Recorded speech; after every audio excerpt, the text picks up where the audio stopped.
Hi, it's Jennifer with Jennifer at Home, and I'm so glad you're here to join me today because today we're going to be installing some organizers in my husband's closet.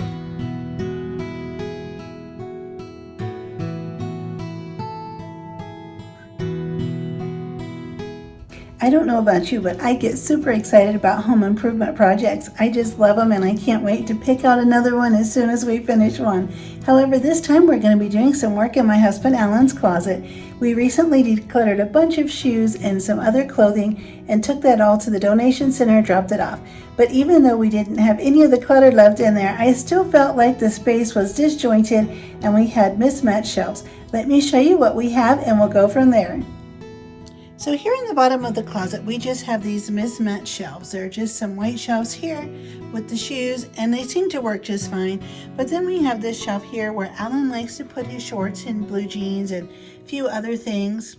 So it'll be so much nicer just to have something more streamlined, something that flows much nicer and looks much more uniform.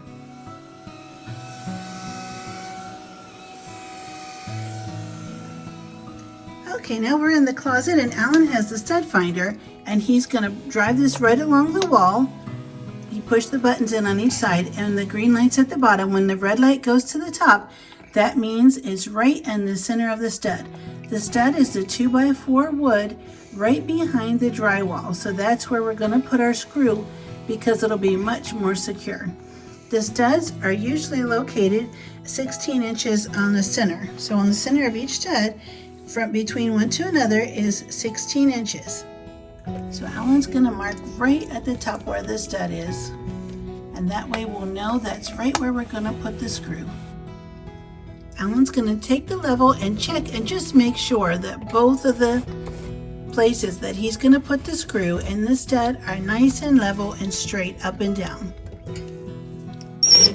Alan's going to put the first screw in the top and that'll hold the frame in place. Then he'll double check just to make sure that it's nice and straight up and down before he puts the other two screws in.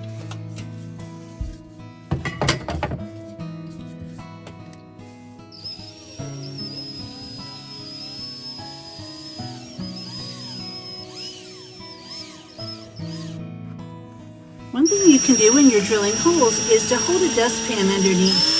This way you can catch all of the crumbs that fall down from the drywall. You can also use a blue painter's tape and a plastic bag and just tape the bag to the wall to catch all the crumbs.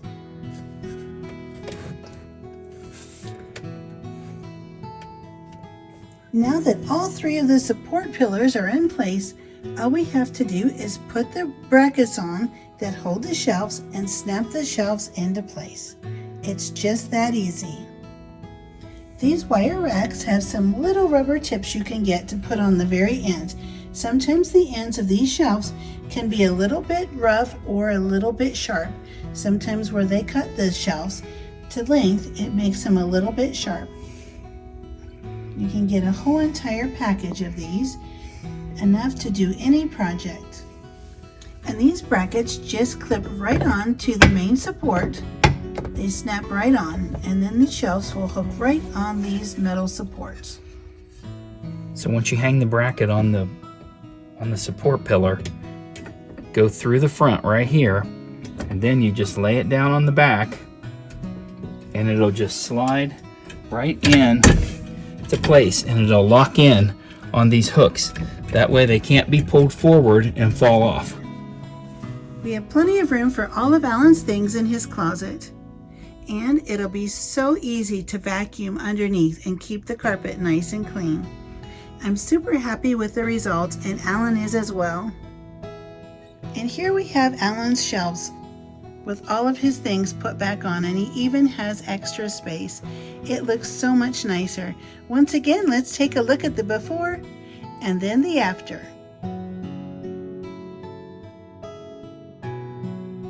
We are really happy with the result of these shelves. This project was very inexpensive. The whole entire project was around $150, and it's so much less expensive than a closet organizing system. And then I have his belts here on 2 command hooks, so he could just keep his belts right there to the side. We left the clothing rod here, so that down the line, if we ever choose to change everything back, all we have to do is just take out the screws that hold the support brackets in the back and take the shelves away, and it easily converts right back to the way it was. I have to say, I'm super delighted with this project. I think it looks so much better. It'll be so nice and easy to vacuum underneath this new shelving. It turned out really nice and it's very streamlined, so we don't have all of the mismatched shelving sitting there anymore. It'll be very practical and very functional. Be sure to stay to the end of this video. At the end of this video, I'll have a couple of other videos coming up, and all you have to do to watch them is just click on them. One will be my husband's shoe declutter, and then I'll have another closet declutter as well. If you enjoyed this project and would like to subscribe, I would love for you to do so if you haven't already. And don't forget to hit the bell, and I would love for you to hit the like button. I hope to see you back here next time. I hope this video has really inspired you to take on a project in your home.